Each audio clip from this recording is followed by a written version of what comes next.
All right, guys, here we are again. It's been a few days since the Emmys. We've let it settle. We've thought about it. We've got some opinions that we want to share. We'll talk about a few other things as well. I've got Charles Bright. He is one of the best predictors of the editors. Congratulations to him.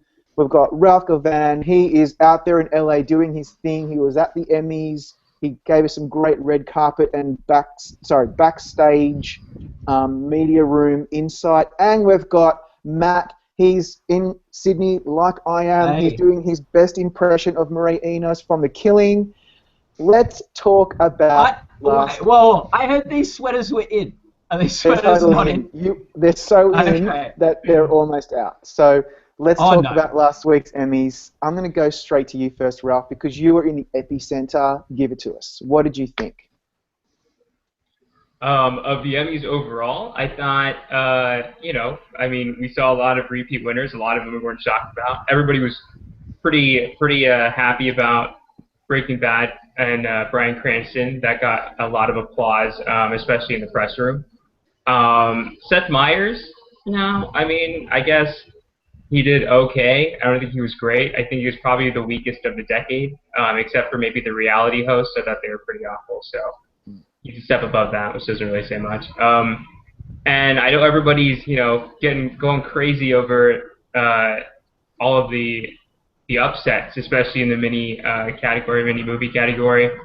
But the Kathy Bates one was surprising to me. I guess that was surprising. But looking at it the way, because Riley had originally pointed out that he thought she would win, and it makes total sense when you think about it. And I think a lot of times, all of us here kind of overthink things when we're looking at stuff, and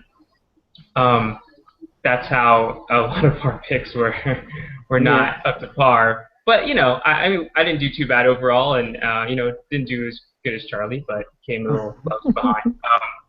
I thought it was a deserving group of winners, a lot of confusing winners, but a deserving group nonetheless, and it's going to be more interesting now with some of those shows not being in the race anymore. It's my take. What about you guys? Charlie, tell us how you became the best predictor. As you saw at one of the previous Slugfests, I've been popping a lot of random prescriptions, mixing Dayquil and NyQuil.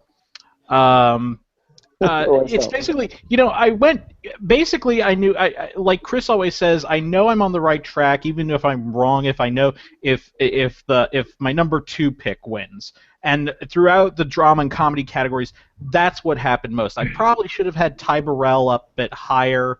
I think I had him in 4th, or I might have had him in 3rd. But I can see why that happened. But I think this happened with most people. The movie mini races screwed me up so badly. It's just really tough. But I can still see that these winners were deserving. Even though I really loved Ricky Gervais's tape for Derek, I thought Jim Parsons was very funny in his episode. Now, if he had had the episode that he submitted last year and beaten Ricky Gervais, I would be furious. But overall, it's not a bad group of winners. It's weird. Before the Emmys, I did think to myself when I was whether I was trying to think of predicting Melissa McCarthy or Julia Louis-Dreyfus or Allison Janney or Kate Mulgrew, I was thinking to myself, this is either going to be all repeat winners or just completely new people all around. And what do you know? It was all except 2 people on Monday's telecast were repeat winners, and the 2 people that were first-time winners were not even there. Yeah, Matt, what's your take from the night? Boy, it was quite the experience watching the Emmys, because we got halfway through the ceremony, 1/4 of the way into the ceremony, I just thought, I've been so off base this year with so many predictions, and when I could just see the way the night was going. Luckily, my predictions rallied a bit in drama, so I did much better in the drama categories with my predicting. I think I got most of them right. but comedy races, the mini races completely shot me. So from a personal perspective, it was a bit of a depressing night, but I enjoyed it. I thought Seth Meyers was good. He wasn't great. He wasn't one of the best hosts, but I thought he did a good job. I think he's... I preferred him to Jane Lynch and the reality hosts and Ryan Seacrest, but of all the ones I've liked, I'd probably put him at the bottom of the ones I've liked. And there's a bit of a gap between people like him and Conan and Jimmy Fallon and Neil Patrick Harris. So he sort of... so I thought he was good. He was fine. He was funny. Kept it light and stuff. I thought on the show side of things also, the presenters weren't amazing, but I think they were better than what we got at the Oscars. I think we had good presenters. Like, the people who were presenting usually were okay and didn't at least ruin the ceremony. As I think the Oscars, it was just some really bad banter, and we didn't have any sort of we didn't have too many John Travolta moments, so someone couldn't pronounce the name of the Colbert Report. But yeah, big news. I love that Breaking Bad did so well. I love that the Colbert Report won. I was so excited. And you and me, Rob, had a media blackout that day because we were in Australia and we were at work and we couldn't watch them live, so we had to avoid all the news. One image I had been spoilt with was Jimmy Fallon holding the Emmy up on the stage, and I thought, oh, damn, the Tonight Show won. I was hoping Colbert would win it again. So I was over the moon when they called out the Colbert Report. I was like, oh my gosh. Wow, really? That's amazing that you had that reaction, because, opposite for me, when the Colborg Report won, I was really disappointed because I just really hate that show, and I'm so glad it's off the air. I'm sorry to say, but my opinion. But people who aren't from Australia and New Zealand, who don't understand what it's like for us who can't watch the show live. I mean, it does air live, it airs during the day. Most of us are at work, though. And we have to have a blackout and not watch any TV. Don't look at a newspaper. Don't look at your phone. It's really hard, but we're old hats at this. We've been doing it for a long time.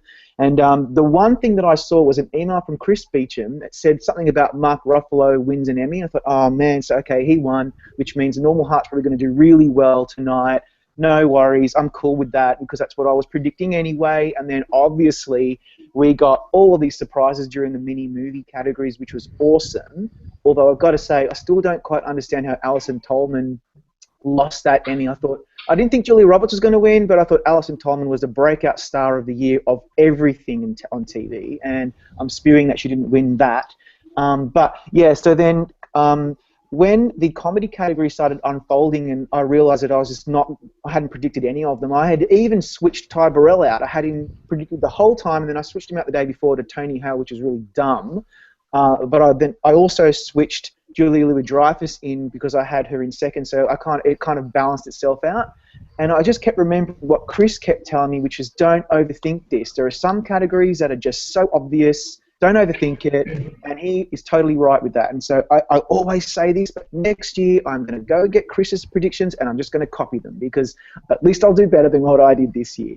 But my takeout from the whole night was they really do need to mix things up a bit again. They did that genre, where they bestow all the genres together. They started doing that about, 4 or 5 years ago, and that was a great change. They can continue doing that, but they need a better way to bestow these trophies because the show to me is so boring, it's so flat, and then they waste all this time on a weird Al Yankovic wank fest, and then they start playing winners off towards the end when we want to hear what Maura Wally Beckett is saying, we want to hear what Vince Gilligan is saying, and they're playing them off, and that really gives me the shit. So that was my takeout. They need better, and Seth Meyers is great, but he was no Jimmy Fallon, he was no Neil Patrick Harris, and so that's where I'm at with that. Does anyone else have anything to say? Just jump in. Give us some more thoughts about the Emmys because they're going to be a distant memory soon, and we'll be moving on to the next award show.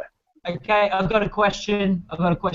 Who was the editor that the night before the Emmys sent around a Facebook message saying to switch your prediction from Aaron Paul because Aaron Paul is not winning this thing? Who did that? I think that was Marcus. Let's see. I think Marcus called Dinklage as a lock, and that Aaron Paul is not winning. But Marcus also thought that Matthew McConaughey had it locked up, which was complete crap.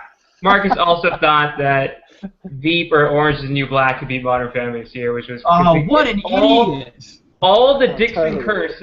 Everything Dixon just curse. go against the Dixon curse. That's what I did this year, Yes. and I did much better than he Yeah. did. It's the Dixon And curse. Matt, you did say that Aaron Paul had it in the bag, and I think Marcus, or even myself, said, no, I don't think you're right. So props to you. He did have it in the bag.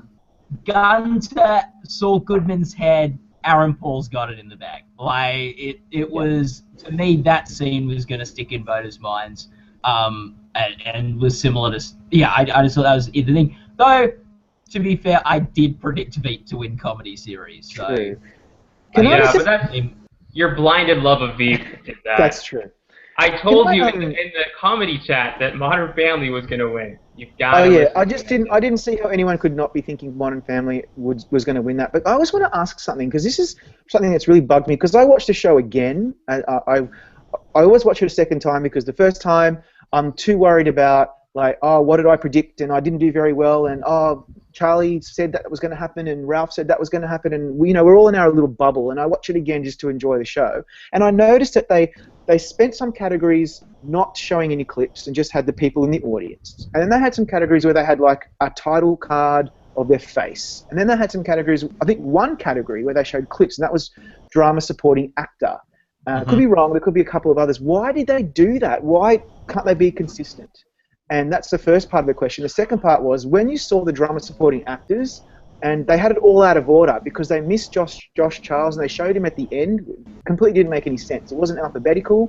But when I saw them, I remember saying out loud to Paula, my wife, I said to her, Aaron Paul's going to win this, and I should have predicted him.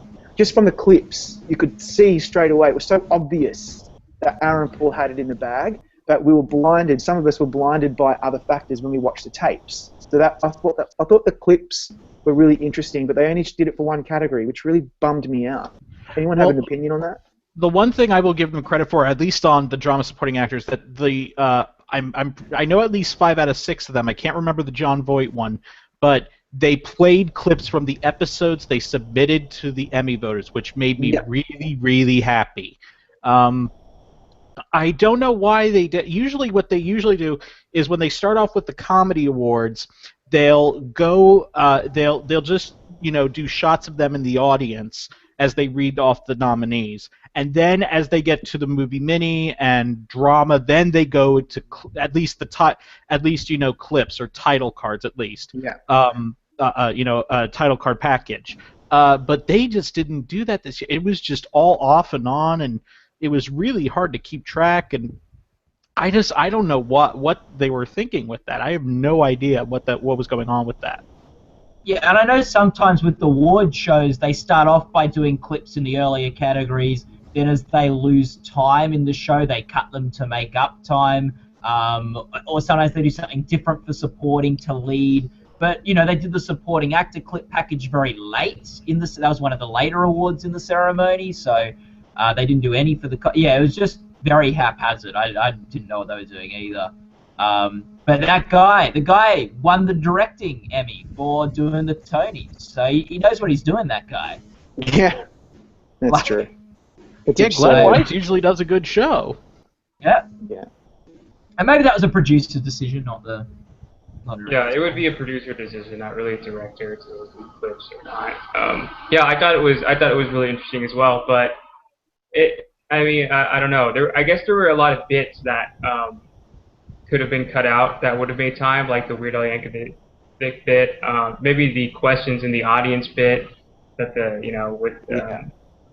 I guess the Melissa McCarthy one was funny, but everything other than that was kind of throwaway. And I would have much rather seen. Key.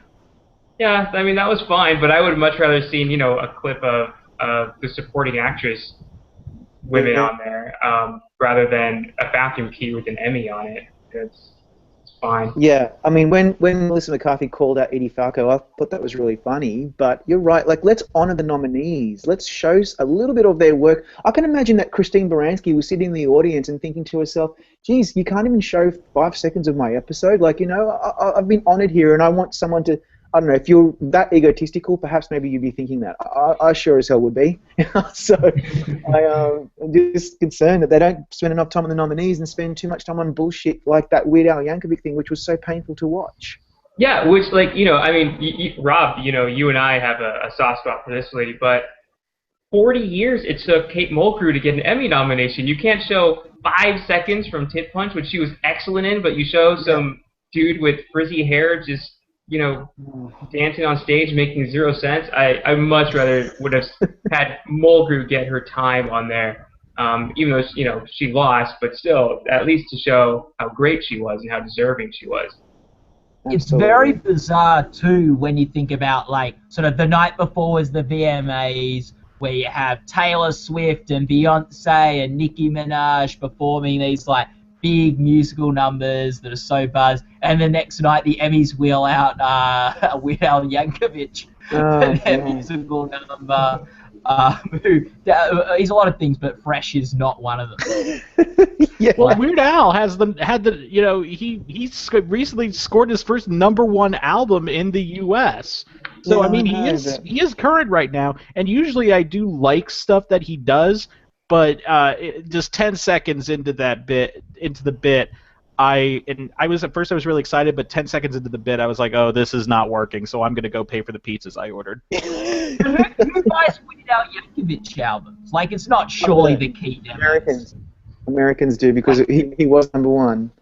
Which is scary. But I mean, like, isn't that older people? Like, is that the key demos that they're looking for?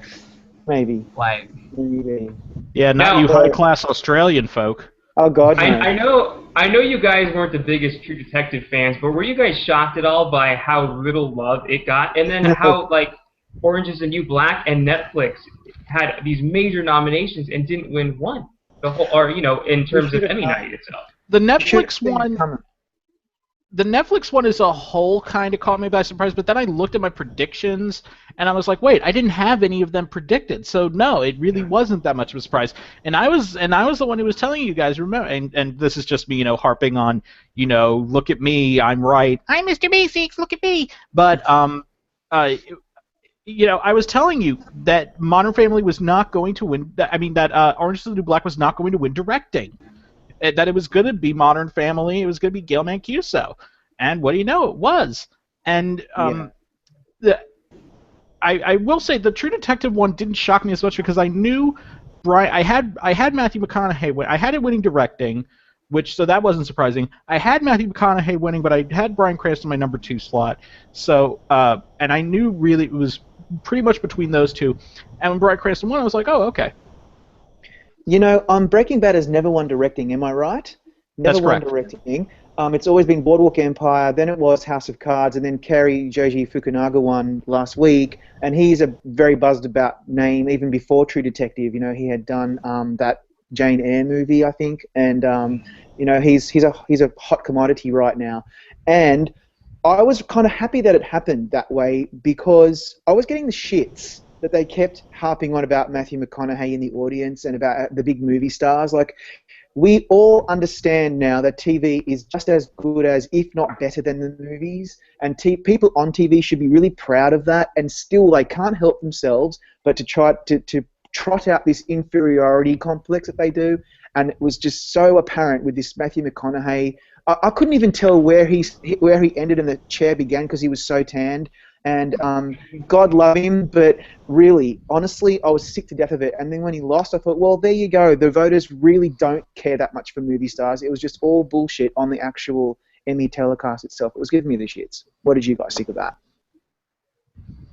I thought some of the bits were funny that they did with him, like with the Jimmy Kimmel. I thought it was a bit funny, making the jokes and things. But at the same time, like, yeah, I thought there was a very good chance Bryan Cranston was going to win. I thought that, and I thought if they were going to go with a True Detective guy, it'd be Woody, who's got more TV background than McConaughey anyway. I just thought, I don't think voters are going to go, let's vote for him because he's Matthew McConaughey. Now, he gave a good performance in True Detective. They might vote for that, but I don't think Emmy voters sit down with these tapes, with these ballots, and want to vote for movie stars. They want to vote for people who are doing great work in television. And they think we might disagree with their decisions sometimes, but this is why we see so many repeat winners at the Emmys, because voters are going, Jim Parsons is doing a great job, Julia Louis-Dreyfus is doing a great job, Bryan Cranston's doing a great job. We're not just going to bounce to the new cool shiny thing. And look, I'm not a big Jim Parsons fan. I wouldn't have voted for him, but I think they voted for him because I think he does a great job week in, week out on The Big Bang Theory, and that means a lot to them, people doing good work in television.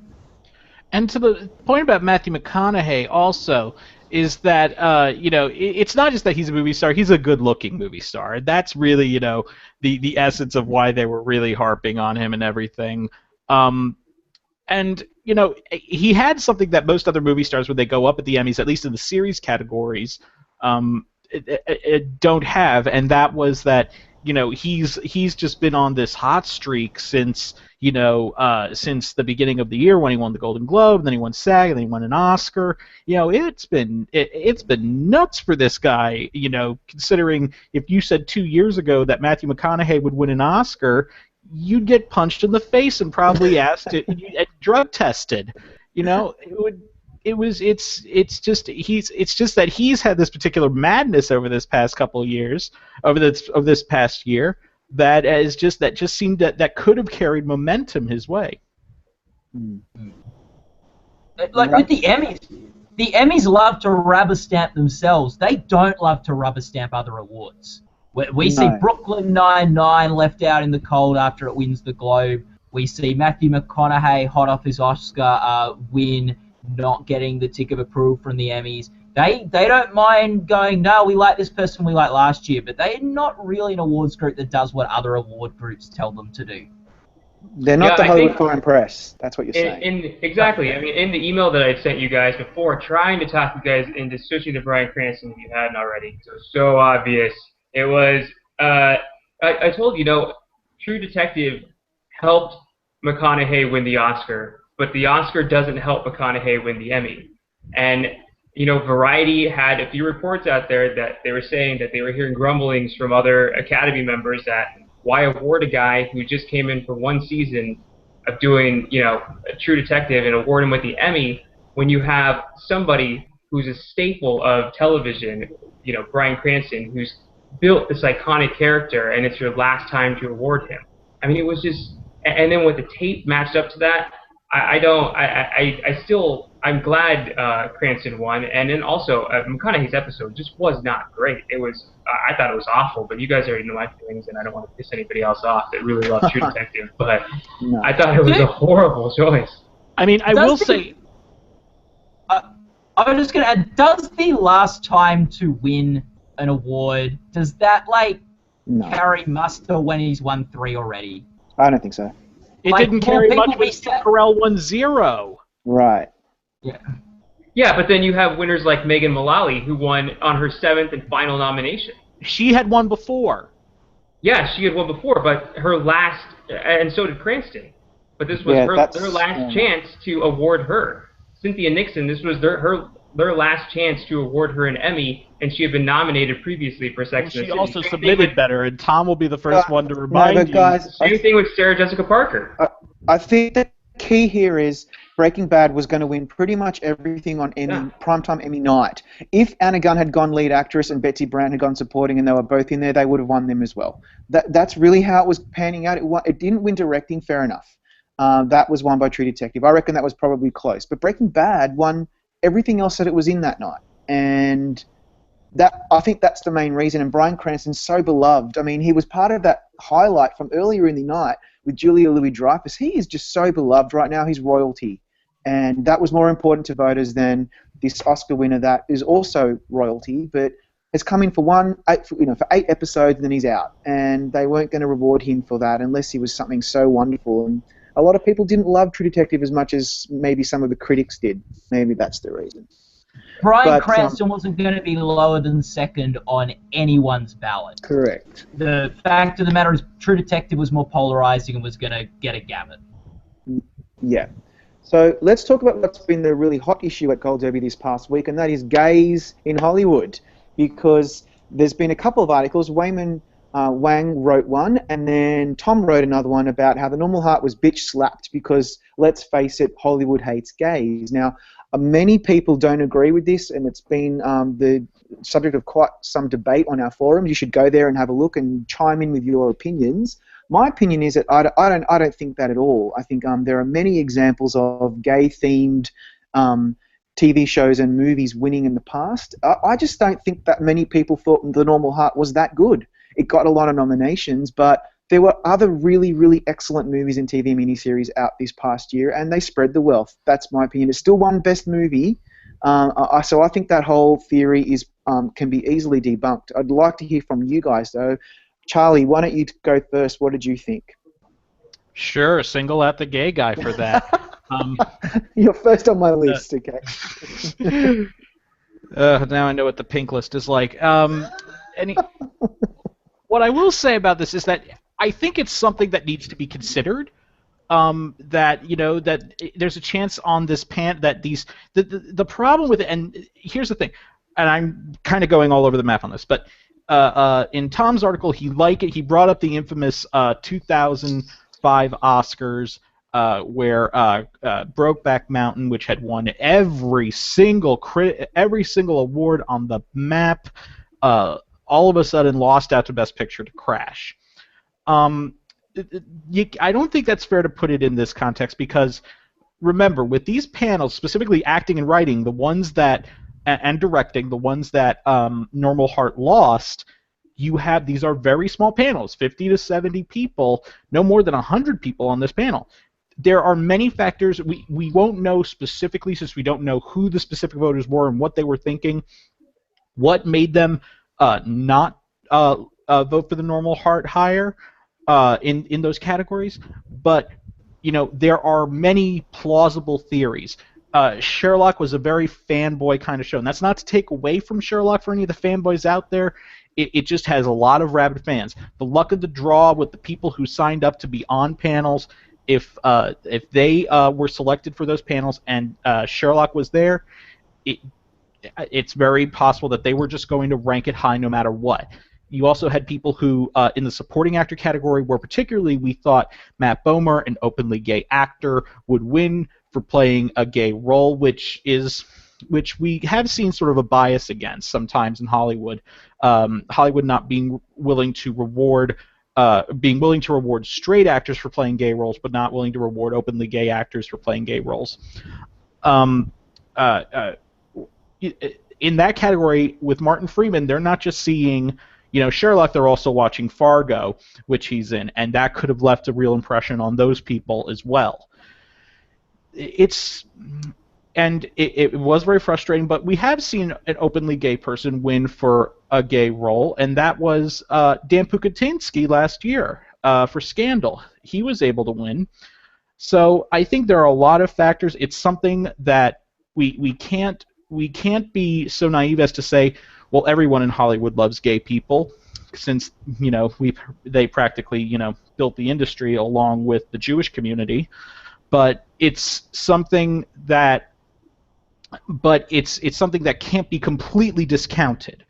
It's just the luck of the draw. And I will say, with it winning Best Movie, and just to bring this to a close, you also had a more broader voting pool with that. So I think that shows that they were willing to still embrace it. That it was something that they didn't have any, at least, open prejudices towards. That's fascinating. What do you guys think? I think it's just, I don't understand how we can make that kind of generalization just because Matt Bomer lost an Emmy. I mean, it just seems ridiculous to me. Sean Hayes won an Emmy for playing a completely flamboyant gay character on Will and Grace, and Will and Grace also won Best Comedy that year. I mean, Jane Lynch is openly gay, and she won for Glee, and she played a PE teacher. Not to generalize the whole damn thing, but I mean, it's just like I don't understand, I guess, or see too much of the point of how people are so are all of a sudden, it's back to Hollywood, has a gay bashing thing or whatnot. It just doesn't make any sense to me. Matt Bomer lost for the reason I think Charlie said, is that you've got Martin Freeman who was also nominated along with Colin Hanks, and they saw two great performances from him that were completely different, and he snuck in there. Cumberbatch, or he won. I don't know. I mean, maybe he was people, gravitated towards this thing. I don't think anybody was thinking that Mark Ruffalo was a lock. I sure as hell was, and I did not like Mark Ruffalo at all. And The Normal Heart, for that matter, I thought was boring, and it was fine. And the subject matter I know means a lot to a lot of people, but I think you have to separate Emmy voters from the subject matter. They're not voting on the AIDS crisis of the 80s or the past. They're voting on a film, and if the film doesn't win, it doesn't mean that they don't care about that. That are passionate about that, that actual angst or whatnot. I think it's just the film. The film wasn't that great. It wasn't. It was praised, but if you look on Metacritic, Sherlock had a much higher Metacritic rating than The Normal Heart. So it's not like Emmys were too off base on this. I just think it's a crazy blanket statement to make. Before you get in there, Matt, I just want to say to counter what you said, just playing devil's advocate here about Will and Grace winning. First of all, Sean Hayes was not out at that point when he won. It was kind of assumed. Really? He wasn't publicly out. He's only kind of came out. I think what was it, like 4 years ago? Did he need to come out? I mean. Wasn't it obvious? It was kind of like with Nathan Lane. He never had publicly stated it until like somewhere around 1998 or something like that. With the show, it's also a difference in that this very flamboyant role is able. People can view as an overgeneralization of gay people, whereas the Normal Heart, it's seeing gay people in a serious light, seeing gay people at a time when during an epidemic in the country, when so many of them were dying. It's also to say okay, they're fine. The point of the argument is to say they're fine rewarding this kind of stereotypical portrayal of gay people, but when gay people are shown, as being as truly in a much more serious context, they're not as comfortable with it. So that's just at least for the case of the argument. Okay, that's fair enough. Matt, what do you think? I think Charles is definitely right in the sense of we can't get in every voter's head. We don't know on all those panels what was going through every voter's head. Far be it from me to say that there weren't some areas of homophobia in some voters' minds that made them a bit more uncomfortable about voting for Normal Heart actors. But it did win Best Movie. These losses were primarily in the acting races, which I would imagine would be one of the branches that would be more open-minded, perhaps, and have more. I don't know. I just feel like that's a bit of a broader category. Maybe not, because maybe you have older members voting. But I just think they love Sherlock.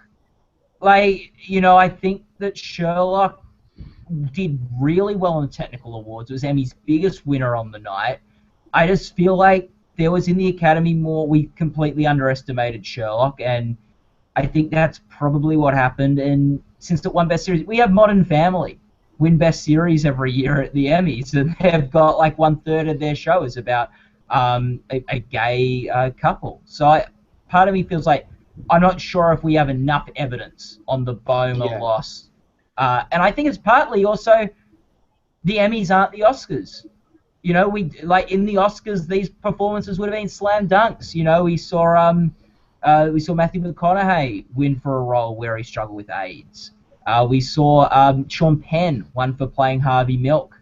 These very big A-list movie stars playing roles that deal with that serious social issue, winning awards, and this is the homophobic group that didn't give Brokeback Mountain Best Picture. Yeah, so, you know what?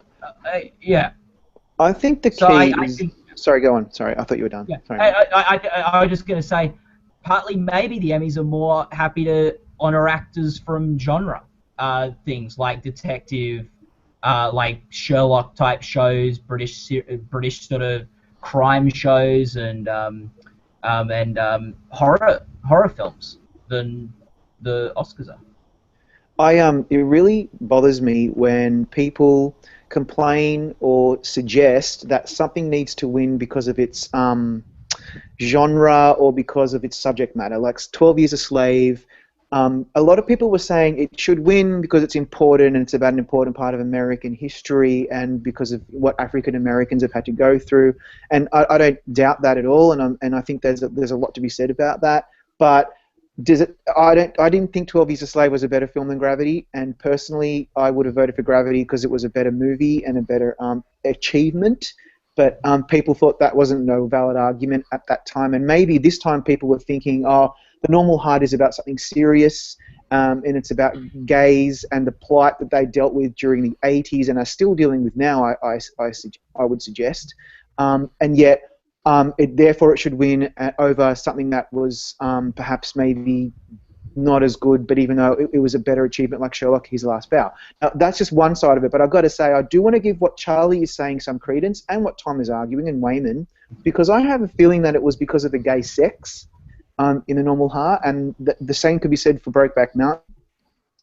I think there probably are a lot of voters who are uncomfortable with that. It wasn't about the subject matter, it wasn't about AIDS, it wasn't about them being gay, it was about it was graphic, there was sex in it, there was nudity, and some people probably couldn't handle that, and that probably didn't help The Normal Heart. And so I think there are two sides to the argument, but it frustrates me when people think that subject matter should come into it, when really it's just got to be about the work of art itself. It should stand on its merits. And I thought The Normal Heart was boring. I just didn't get into it at all. I thought there were some good parts in it. The performances were great, but I didn't love the movie. I didn't even put it in my top 5 movies and minis of the year for my own personal awards. I just didn't love it as much as I thought I was going to.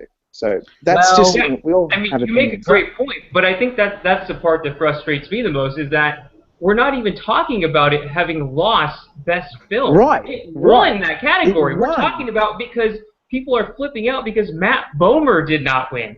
That's what it's all that you just said right now applies to the film, but it doesn't apply to Matt Bomer and why he lost and why people are having this conniption fit that because Matt Bomer lost an Emmy to somebody who had 2 performances that were viewed in the category, all of a sudden all of Hollywood or all of the Emmy voters hate gay people. It just makes no sense to me. That's the part that bugs me. It makes 0 sense that that's how, if you think they can think like that, then you have to look at yourself and think that if you're generalizing an Emmy voter, you're thinking just as closed-minded as they are. It doesn't make any sense to me. Matt Bomer, I mean, he was great, but it's a freaking Emmy. He can win. He's not 100. Yeah, it's because he was such a gay years he is. It's because he was such a lock. It seemed inexplicable, and I'll tell you why as well. It is so inexplicable to me why Sherlock did so well. It was the top Emmy winner of this last season. The first season that it was eligible, it barely registered a blip, and then last year it got a few nominations for a Scandal in Belgravia. The first one was something about, I can't remember what the name was. A Touch of Pink. Yeah, and then this year, His Last Vow, which was the finale, the 3rd episode of the 3 that aired in the last season, just went off the charts. I don't know how, and these are all different voting groups, different panels. They all gravitated towards this. I'm dying to see it. I haven't even seen it yet. I can't wait to watch it now. It's going to have to blow my socks off because it won 7 Emmys. From what I heard, and I haven't seen this particular season of Sherlock, the whole thing with the last movie, His Last Vow, the performances weren't, from what I heard, as flashy. And so that might be a factor going into that. I'm much more willing to just throw away, any criticisms people have of Mark Ruffalo not winning because we really were kind of all over the map on that category too. I think a lot of us may have had Mark Ruffalo in first, but we knew, Martin Freeman and Billy Bob Thornton were big factors in that race as well. So it's just that the Matt Bomer loss just kind of stings. And Daniel Montgomery, the other editor here, pointed out in an email shortly after that win, is that the writers love the Brits. With The Hour winning last year out of nowhere. I'm just Downton Abbey won in this category when it was in miniseries. Yeah. Little Dorrit, the girl in the cafe.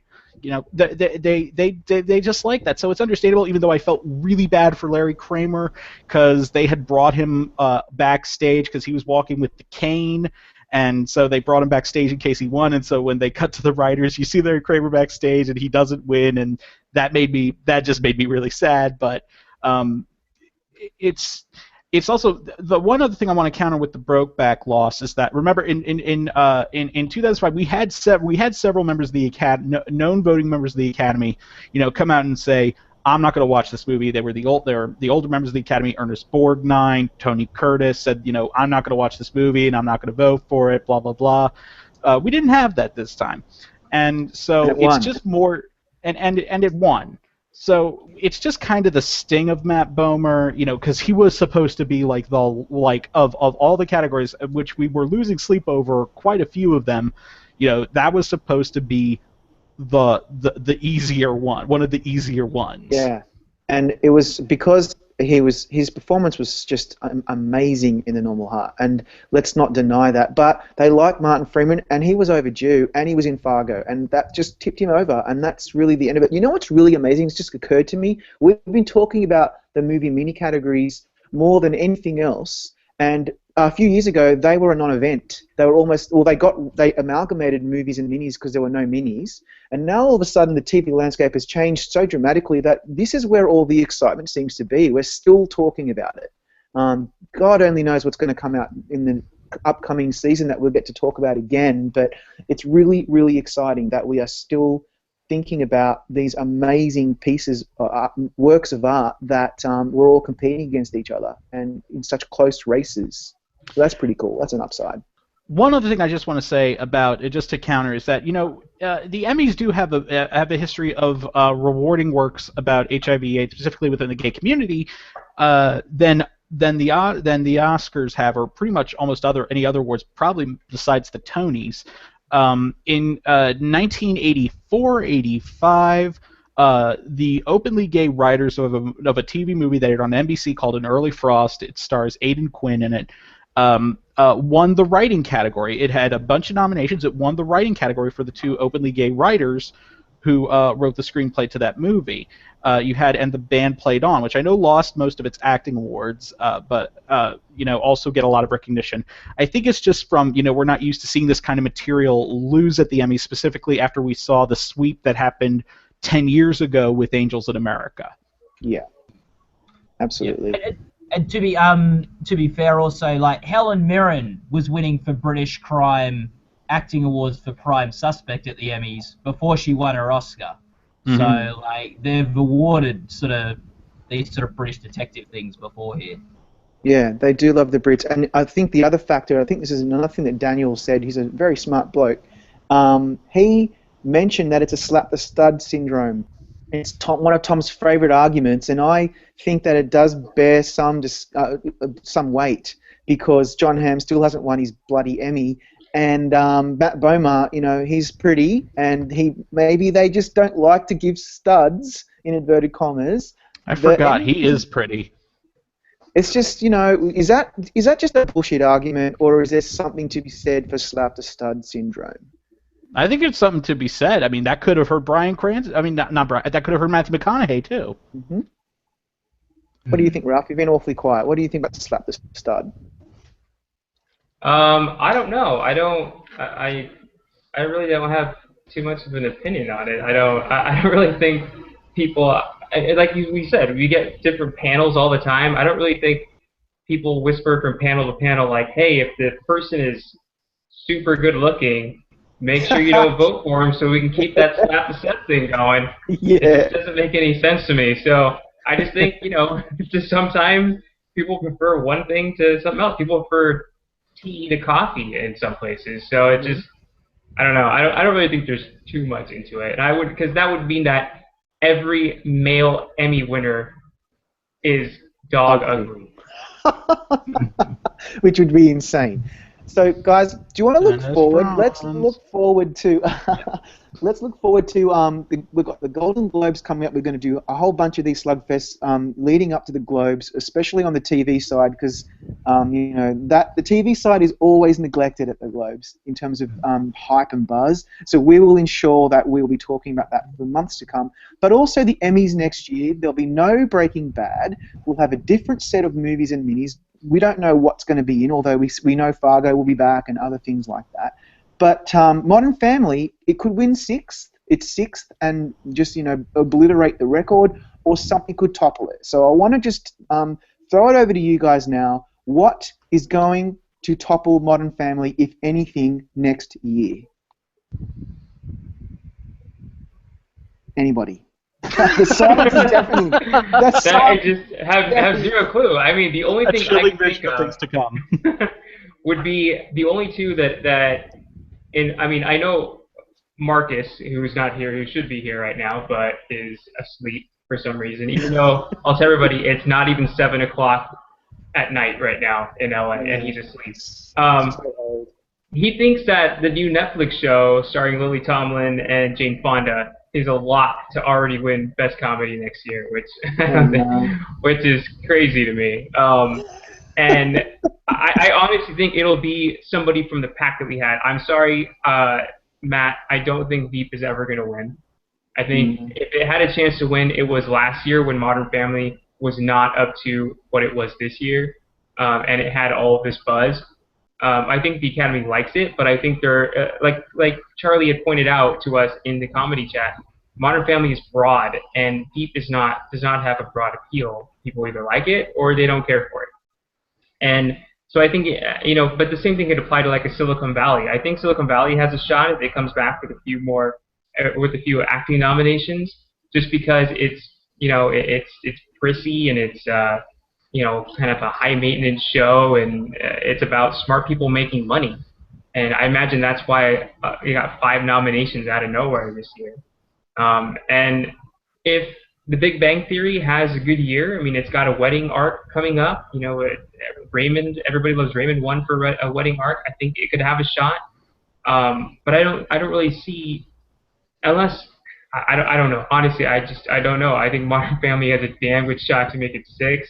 But I think at this point we're going to see the actual Modern Family fatigue that everybody was praying for the last 3 years actually come into effect, and I think something else is going to win. I think Orange is the New Black, which I left out. I'm sorry. I think it's just too dramatic. This season 2 was a great season, but it was way too dramatic. There's no way Orange is the New Black. I rewatched the second. I rewatched the second season of Orange is the New Black recently, and it was funnier than I remembered it. I was laughing quite a bit at some of the moments in there. So I don't think it's something to count out. Yeah.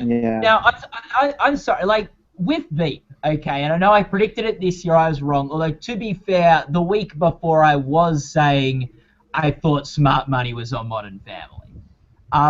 But I think the reason Veep could come is because I think Veep's in a very similar position to Breaking Bad, where it's building up the nominations, it's building up the buzz each year, and it's only a matter of time before it breaks through. It's won heaps of acting wins. It's got 3 lead trophies under its belt. It's got a supporting win under its belt too.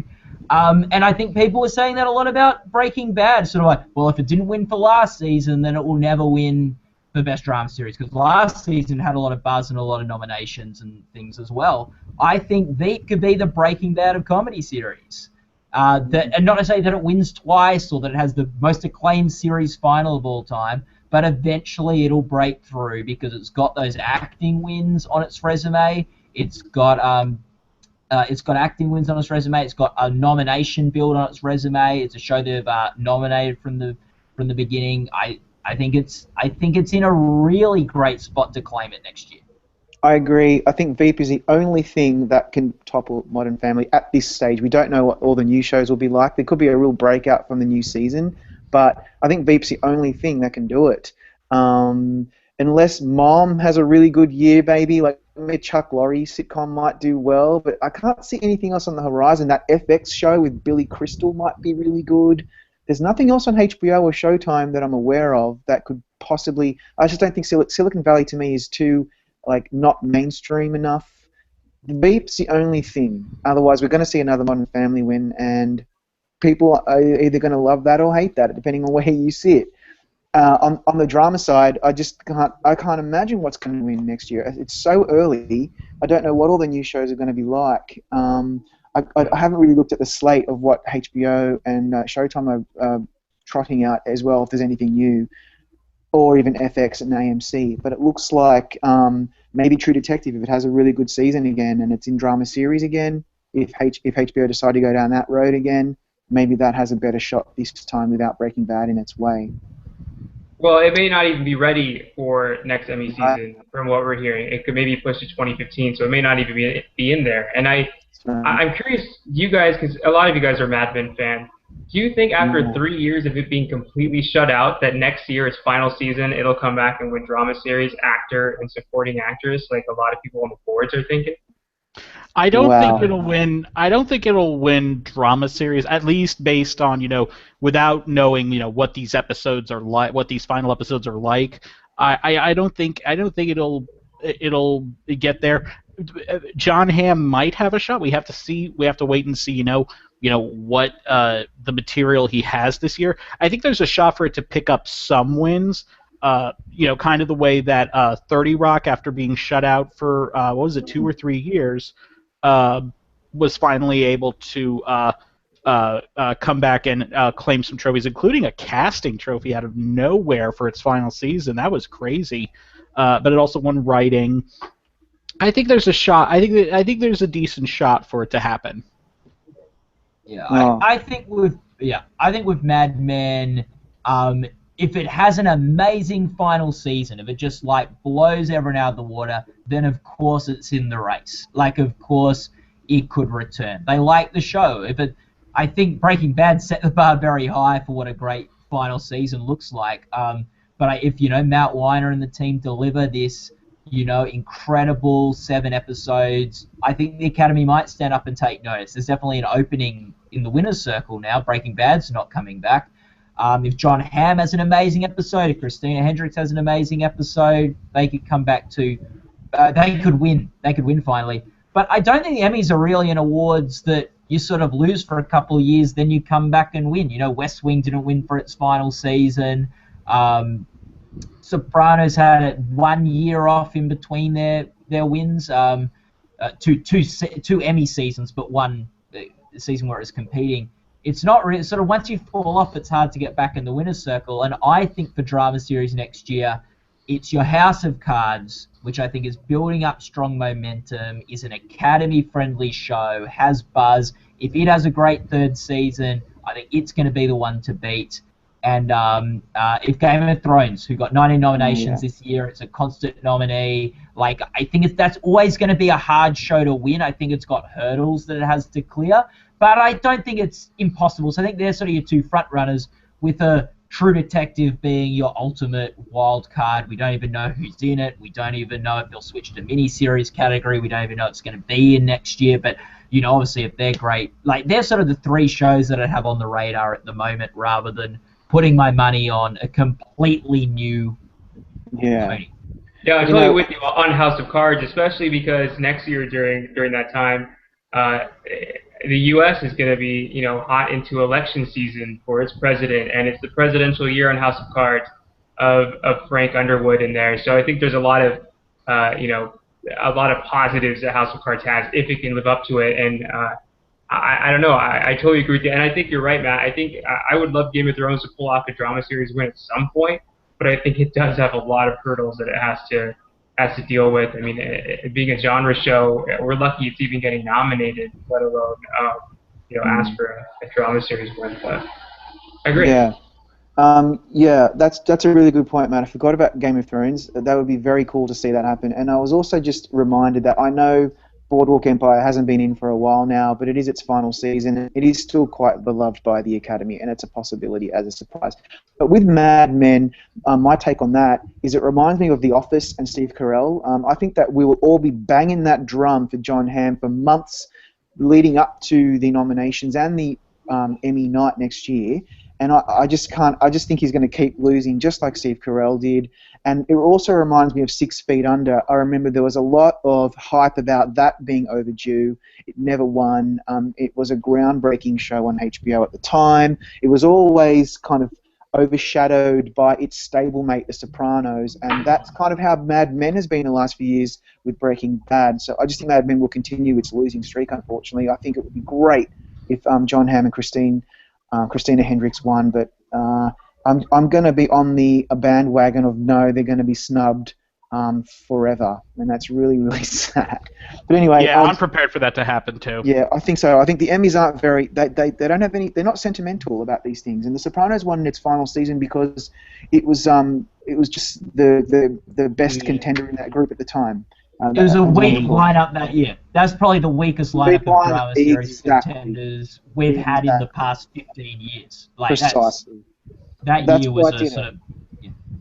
So yeah. Anyway, I think we've covered our bases. Unless you guys have got any closing remarks, we should probably finish up. What do you think? Yep. No, definitely. I've got to head off. Okay. Well, thank you guys. Thanks so much for joining us, and thank you all for watching. And we'll be back on a regular basis, hopefully, in the months to come, to talk about all kinds of things leading up to the Golden Globes and, of course, the Oscars and the Emmys next year and every other award show you could possibly imagine. Gold Derby has it covered. In the meantime, we'll see you in the forums. There's lots of things to discuss. Have a good one. See you later. Yeah, bye.